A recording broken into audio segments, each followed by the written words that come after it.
So anyway, so let's get to our next subject. I think you're going to like this one, Cody. It has to do with the Giants outfield. Okay. And it's something I've been talking more about lately. But before we get to, what are they going to do? Let's talk a little bit about Matos. He's been such a hot button topic, really, for probably 2 years. And we'll see him have these stretches where you're like, man, he looks really good. And then he's had stretches where he's just gone really cold. I do think some of that is due to how he's been used, the playing time, up, down, all around. It's not easy for a young player.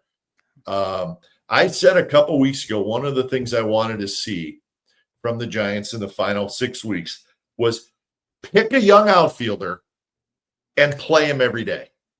Yeah. Whether it's McRae, whether it's, Matos, Luciano, Gilbert, pick one and see what you got. And I think Matos was probably the choice because he's out of options and, they have to make a decision on him next year. So I think this is the right guy to do this with. And we saw him over the weekend. I wrote it down. The last 4 games, 8 for 15, 2 homers, 2 doubles, a triple. So he's in one of those heaters where he looks really good. Give me your thoughts on Matos, and then, maybe we can talk about this if he is the kind of player that Buster's looking for moving forward in this outfield. And we'll talk about this outfield situation, but what are your thoughts on Matos? Not just what you've seen this weekend, but just kind of the overall last 2 years of him. Yeah, it's really interesting because if you watch what he was as a player in 2021 to 2023, 2021 used the whole field, sprayed line drives. 2022, he dealt with a quad injury and, got a little chase happy, probably built some bad habits in San Jose and was chasing a bit, and high A pitching exposed that. And then 2023, the directive was control the zone, and he made huge improvements.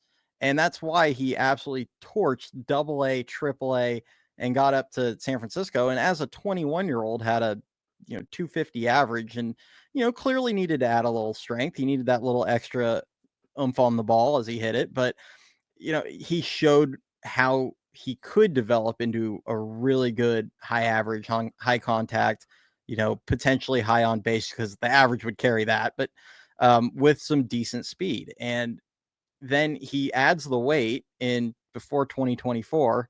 And now all of a sudden, the last 2 years, almost inexplicably, all you see him do is trying to pull the ball up in the air to left field. And that can't be his game. He's a guy that needs to be up the middle, using the whole field, hitting line drives. I mean, if someone wants to hang a breaking ball to him with count leverage, then absolutely go put both cheeks into a swing and try and park one. But, if you're his game should be being a doubles hitter, high average hitter, and using his speed a little bit. Because, he's shown this weekend he can swipe a couple bags. There's no reason over a full season he couldn't get you 20-ish, especially with the new rules. And that's going to need to be his approach. And since he's been back, we've seen him using the middle of the field a lot more. He's being way more selective at the plate. And yes, he chases a little bit, but it's felt, at least now, it's feeling more like, he's protecting. It's less of the chase with no strikes, 1 strike. It's been more of the 2 strikes and he expands his zone a little bit, which I'm all for. I'm tired of watching them watch strike 3. So I'm okay with that, but you're seeing more of it. Him punching the ball into right field against, can't remember who was on the mound. Yesterday. That's what you need from him, with 2 strikes, especially. Yeah. He came up earlier in the game, and Chapman was on first, and he ended up drawing a walk in that at bat, but he came up earlier in the game and they had that huge hole on the right side. And I texted my co-host on my show and I go, 2023 Matos would hit 700 against that defensive alignment because of his bat control. And then he did it later in the game and he actually punched one through it. And it was do that more because that should be his game. And will he sustain it over 30 something games? That remains to be seen. No. He's going to need to, if he wants to play his way into a big role next season, but Obviously the production isn't going to sustain. He's not going to hit 500 forever, but the approach is what I want to see. And hopefully he doesn't get back into being chase happy. I think having this runway is going to help him, not having the fear of I make one mistake and now I'm going to sit for 5 games. I think that'll help him, with Schmidt and Ramos, there's kind of a couple test cases out there that show that plate discipline absolutely can improve with consistent playing time. So we'll see. Yeah. So my theory on it, and I think you're right on. I do think when he sees a pitch that he can drive, he does let her rip pretty good, which, I'm okay with that. You're right. It's the wild swings of missing. But here's my thing for next year. And I've thought a lot about this.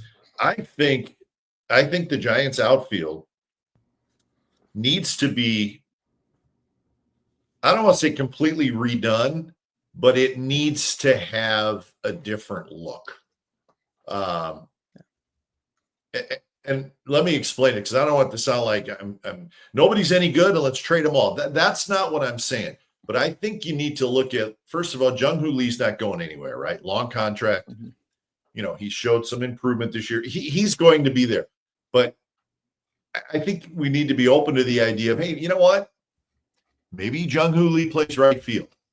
Maybe Jung-Hoo Lee plays left field. He's going to be fine wherever he plays. I think if you played him in right field, I think he would be really good. He's a very good defensive outfielder.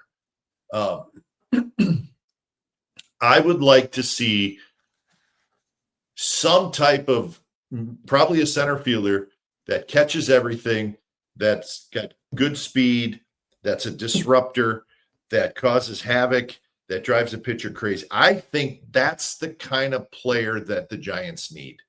Guys make contact. I think they may need a couple of those, but I would love to see them get a center fielder that can do that. I don't need a home run hitter. They got enough. They got enough. They need some guys who make contact, run around, catch everything. Kind of like, as an example, Cody, and I don't, not saying these are the guys to go get, but as like the Diamondbacks outfielders, right? These guys are running around, catching everything, and at least when they play the Giants, there's a double. There's you're not going to get Corbin Carroll, but my point is some type of player that is an energy guy. I think that's what they need. And then left field or with Ramos, I think you got to make a decision on Ramos. Is he a cornerstone guy? Is he going to improve defensively? Are his baseball instincts going to improve? He's a good offensive player. We saw it today. He has some holes. He's a strikeout guy. So I just think there needs to be somewhat of a different look in the outfield in 2026. What do you think? Yeah, I mean, I agree 100% that they need to get at least one defensive savant out there. I mean, Yaz was really solid defensively for years. This year, he was actually pretty close to average. And you kind of felt it overall with Lee. I mean, he's very fundamentally sound defensively. I feel like he feels fluid out there. He just doesn't quite have the first step or the range of some of these elite center fielders. And he would probably be a very good, right fielder. I mean, he could be pretty similar to a guy like Randy Wynn in his time. But, if he was a high-end defensive outfield or center fielder, you could probably handle having average to below average in the corners if he was like an elite defensive center fielder, but he's not right now. So you kind of look across the board and you have Ramos is having a really tough season in left field defensively. We've all seen it. He'll flash some really great plays out there, but like you said, there's some baseball IQ at times. It's a concern. It's a concern. Yeah. Which is totally valid. And I saw Bake That Dough put it in the chat a few minutes ago, but I do question whether or not you could justify having Ramos and Matos out there as your opening day corner outfielders next season. Yeah, I think that's more than fair. I do. I agree with you. Because that's because Matos, he hasn't mastered the outfield yet either. Yeah. Right. So that's kind of my point, Cody, is I don't know who should go or stay, or I just know Lee's going to be there, and I think they just need they need a new look out there. That's what I'm saying. Yeah, and I agree. I think it's funny because between the two of them, watching both, I feel more confident in Matos figuring it out defensively. And he's got a better arm. He's got a little bit better range. It feels like better arm. I think he's a little more comfortable going back on balls. Like there's some things with him that I feel like he should be a better defender than he's been. And, maybe it's wishful thinking. I don't know, but it feels like he should be better than he has been and can clean it up. With Ramos, I kind of wonder at times, but then also you look at what Ramos did last season in the corners, not center field, but in the corners, he was a average to slightly above average defender. So then I have to wonder, is it just mental with Ramos right now where it's just snowballing? I do. I agree with that. I think sometimes he has, and I like him as a player. I'm not trying to trade the guy. I'm just saying, I think sometimes he has maybe just some concentration lapses. Yeah. And that's fixable, right? Mm-hmm.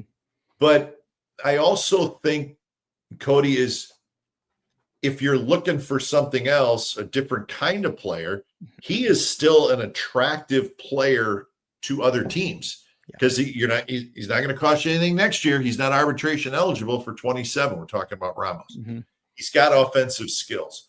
I'm not sitting here saying get rid of this guy. I'm saying maybe we need a different style player, and he's a pretty good player that you could see. Could you get something else for? Just a theory, just a thought.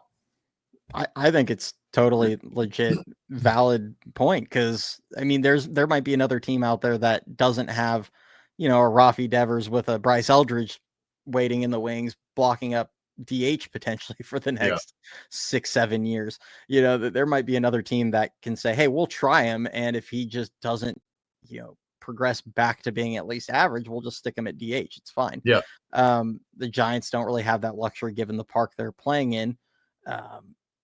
Waiting and seeing. I mean, they could for a little longer, but they would need to upgrade their defense in right/center field in some capacity. So yeah, it's tough. And it's going to be on Matos to really make this, I think, a conversation over the next 30 games. Because if you look at just what they have, if you just said, if the offseason started today, the Giants still need a right fielder. So I don't think I'd be rushing out the door to move Ramos, given that all of a sudden now you'd need 2 outfielders. Sure. So that gets a little bit tough. If Matos really forces the issue, he could be that other style player that you're referring to, high contact, hopefully high average type player. And at that point, then maybe you're a little more open to, moving Ramos and trying to go get a center fielder or a right fielder and seeing if Lee can progress. I don't think the Giants are going to move Lee off center field in 26, but I think it's something that they should at least be exploring, getting a better defensive center fielder and shifting him over. Yeah. Yeah. Well, it's going to be interesting. I mean, I guess it's just something I've been thinking a lot about because, I think the infield it's pretty well set. I don't think anybody's getting traded. Who knows, right? We don't know.